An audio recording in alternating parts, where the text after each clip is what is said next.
Welcome back to pregame.tv. I'm Marco D'Angelo, joined my partner in crime, Ken Thomson, SportsX Radio, 720 here in Las Vegas on the AM dial. Ken, Game 5. We know the history of the NBA Finals. Series tied 2-2. Winner of Game 5 is going to go on most likely to win the championship. We've got a team, the Miami Heat. They haven't won back-to-back games in how long now? They're the favorite to win the NBA Finals, but they can't put two good games back to back. You look at the Spurs, every time you think they're out of it, they're not. They come back with a big game, and vice versa. Hence the zigzag. We've talked about that several times. Now 9-0, zigzag theory with the Miami Heat games since the start of the Pacers series. Dwayne Wade, what about his performance? The best I've seen. I mean, I really cannot, even in his heyday, I do not remember a more complete four-quarter performance. 6 steals, no turnovers, 32 points, no three-pointers. Didn't even have to shoot any threes. And I said, if Miami were going to win, and you and I were both on the Heat last game, and I've nailed the last 3 and the last 2 totals over in this series. So I've hit my last 5 in this series. I have a good feel for it, but I said the only way Miami wins this game convincingly is if LeBron and D-Wade take those 18-footers that San Antonio is begging them to take. Don't just let Chris Bosh shoot them. You guys shoot them, because if you knock them down, then they've got to come out on you. You're both ambidextrous. You can go to the rack hard. You're going to get fouled. You're going to get the old-fashioned three-point plays. They both did it to perfection. 65 points between them. Doesn't get much better than that for Miami. I said before Game 4, did the radio show with Scott Spreitzer on First Preview, that LeBron has to attack the rim. He wasn't attacking the rim in the first 3 games of the series. Game 3, he didn't have one foul shot. How can LeBron James, the best player in the NBA, not get to the foul line? How about 6 times only in the first 3 games? 5 of 6 from the line in the first 3 games. 115 minutes and 6 free throws. He was doing that during the regular season in a quarter. Yeah. And then Dwayne Wade, again, I think it was personal with Dwayne Wade, because after Game 3, there was actually talk that Coach Spoelstra should maybe sit him in the fourth quarter because he's been so ineffective in the fourth quarter. This is a superstar that I think you hit a nerve with. And the one thing that I saw, and I don't know if you caught it, but when they went to a commercial break, it was like, I think, the first TV break of the fourth quarter, Dwayne Wade sprinted to the bench. Instead of walking to the bench like most people do, he sprinted to the bench, just showing, hey, I'm here, I'm full of energy, this is my game, I'm back. And I think it was a big statement. And if he can duplicate that performance, the Spurs are going to be in trouble. Now, we haven't seen anybody on the Heat duplicate anything in the last 2 series back to back. But I'll tell you what D-Wade did when he had that steal and then he knifed through the players and got the slam dunk, even Parker and Duncan kind of looked like, well, all right, this guy, he's a different animal tonight. Now, I think D-Wade was testing himself, almost like we wanted Derrick Rose to test himself, see what you have. I don't know if D-Wade knew that his body could take that wear and tear for 4 quarters. I think he pushed it. I think he found out he could. Now, what are the effects? He gets an extra day's rest coming back before Sunday's game.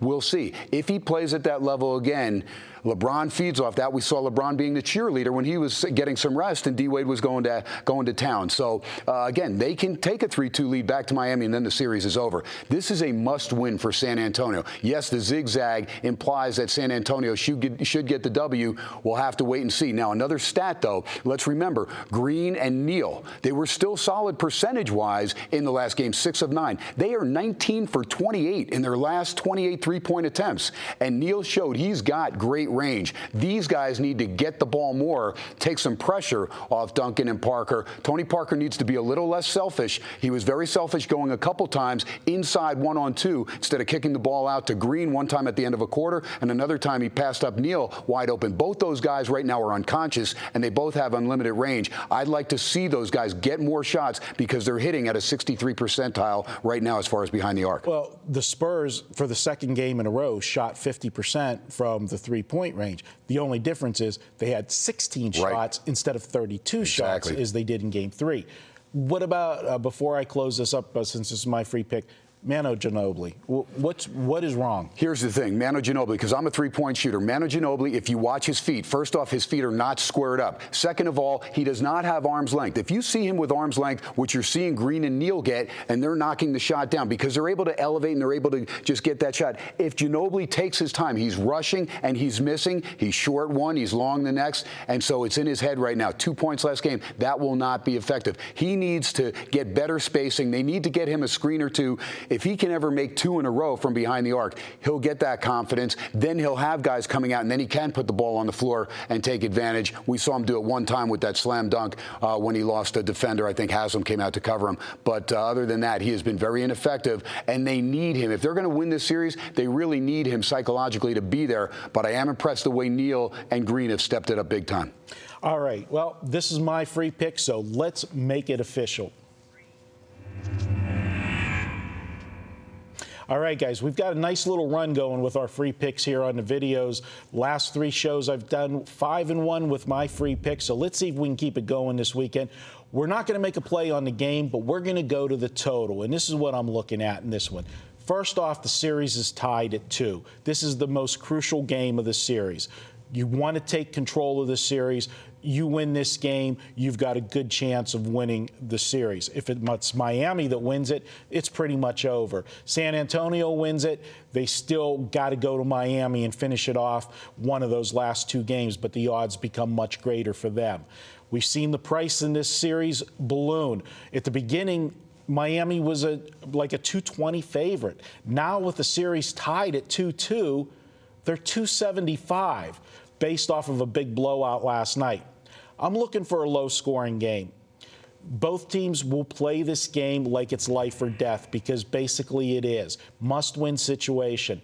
When you have a game like that, you play closer to the vest. You want to make sure of your shots. You'll take that extra pass to get that open look. Also, I think San Antonio, this has been a chess game this entire series. When it's been a game that favors Miami, you know the tempo's going to be up because that's how Miami succeeds. San Antonio in the playoffs, what teams gave them problems? Well, Golden State. Golden State played up-tempo. That's when they gave them problems. When Memphis played a half-court game, they had no chance against the Spurs. And we saw that in the San Antonio wins in this series. San Antonio, I think, is going to make those adjustments and slow down the Heat. Also, big factor in this game. The Tuesday game and the Thursday games, games 3 and 4, there was only 1 day rest between both of those games. Now you've got the 2 days rest. We've always talked about it on the videos. It takes more energy to play defense than it does to play offense. Now with the extra days rest, I think you'll see a lockdown performance by the Spurs. They'll want to put this in a half-court game, and that's going to drive this game under the total. We're going to go ahead and take it under the total in Game 5 of the NBA Finals. That's my free pick, and that wraps things up for this week.